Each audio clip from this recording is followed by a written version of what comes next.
Hello students, कैसे हैं आप सब। आज हम पढ़ने वाले हैं factor affecting attitude formation and types of attitude change. तो आज हम पढ़ेंगे factor affecting attitude formation, family and upbringing. इसका पहला है टॉपिक। फैमिली और अपब्रिंगिंग का मतलब यही होता है कि हमारा परिवार और उसकी परवरिश और जो हमारा एटीट्यूड है उससे ही बनता है। हमारे जो परिवार होता है वो हमारा primary source of attitude formation होता है। Parents and family values heavily influence early belief and preferences and बाइस। जो हमारे पेरेंट्स और फैमिली की वैल्यूज होती है, उनकी सोच और उनकी समझ होती है, पहले हमारे जहन में आती है। पीस इन्फ्लुएंस की बात करी जाए तो friends and social groups shapes attitude specially during adolescence. Adolescence का जो काल होता है वो 12 वर्ष से शुरू होकर के 16 वर्ष तक जो हमारा होता है वो प्यूबर्टी रहता है, और 16 वर्ष से शुरू होकर के ये कुछ 18 वर्ष तक जाती है, वो हमारी एडोलेसेंस होती है। और एडोलेसेंस पीरियड में जो हमारे फ्रेंड्स और सोशल ग्रुप होते हैं वो हमारे एटीट्यूड को बनाने में मदद करते हैं।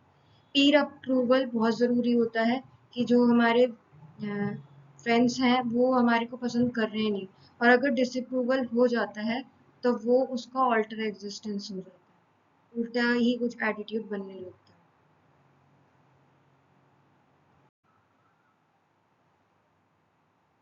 Cultural and societal norms. Cultural और सोसाइटल नॉर्म्स की बात करूँ तो attitude are shared by cultural context in which a person grows up. जब हम कल्चरल की बात करते हैं तो हम हमारी संस्कृति की बात करते हैं, और हम अपनी संस्कृति से भी बड़े होते हैं, जैसे religion, tradition, media and social custom plays a key role in cultural and societal norms. फिर आता है हमारा education and knowledge. Formal and informal education contribute to develop of rational and evidence based attitude. Education में हमारी formal और informal education दोनों work करती है हमारे एटीट्यूड को बढ़ाने में। Personal experience, direct experience positive और नेगेटिव with people, events और objects shape personal attitude. Direct experience जो हमारे खुद के एक्सपीरियंस होते हैं, पर्सनल एक्सपीरियंस पॉजिटिव और नेगेटिव हो सकते हैं। किसी लोगों की वजह से कुछ इवेंट्स हो सकते हैं हमारे साथ, और कुछ ऑब्जेक्ट्स हो सकते हैं जिसकी वजह से हमारा एटीट्यूड बदल सकता है। For example, a bad experience with a product में create a negative attitude toward the brand. या फिर हमारा कोई बहुत ही कोई हमने प्रोडक्ट खरीदा उस ब्रांड का, सैमसंग का टीवी खरीदा मान लीजिए, और उसका जो ब्रांड है वो हमें पसंद नहीं आया, सैमसंग का ब्रांड हमें पसंद नहीं आया, तो हम क्या करेंगे, उसको उसको वापस करेंगे, या फिर हमारे को पसंद नहीं आया तो हम अगली बार नहीं खरीदेंगे। तो हम क्या कर रहे हैं, नेगेटिव इम्पैक्ट, हमारा नेगेटिव इम्पैक्ट पड़ा सैमसंग का हमारी तरफ।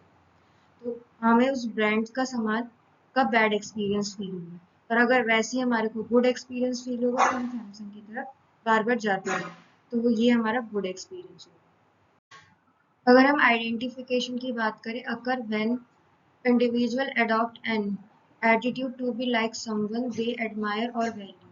ये जब होता है जब इंडिविजुअल अडॉप्ट करता है कोई एटीट्यूड कि हम इसकी तरह बनना चाहते हैं, एडमायर करता है या वैल्यू एडमायर करता है और वैल्यूएबल बनाता है उसे।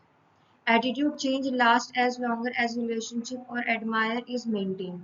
एटीट्यूड चेंज हो जाता है लास्ट लॉन्गर एज रिलेशनशिप जब वो एडमायर मेंटेन एडमायरेशन मेंटेन्ड रहता